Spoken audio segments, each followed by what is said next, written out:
then I went, something is off. Gary Bush is a Saskatoon realtor.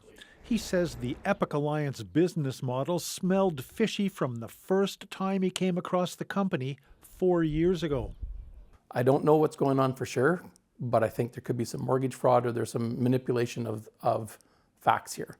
2 years after Bush smelled something off, investors watched this Zoom call with Epic's founders. Everything's gone. So everything's bankrupt, guys. It's all gone. Gone, but not forgotten. Epic managed hundreds of houses scattered through Saskatoon's core. It was called the Hassle-Free Landlord Program. It turned out to be anything but. People in BC, Alberta, and Ontario who bought them as investments were suddenly landlords. There were as many stories as investors. In my situation, we were fortunate that the property was vacant. It had not been damaged by tenants. It was not renovated, but it was rentable.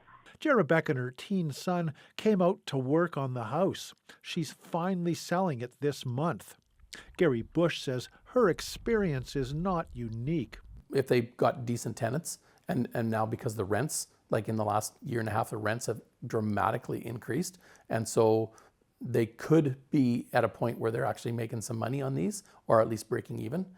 So if they can tolerate it, they might just be keeping them. But for a lot of people, as soon as it got to that break-even point, it was like, we just want out of here. Gary Bush and Lena Jerebeck both wonder whether anyone will be held accountable for what happened. Now, police have investigated, but there's no word yet whether there will be any charges from that investigation. Dan Zakreski, CBC News, Saskatoon.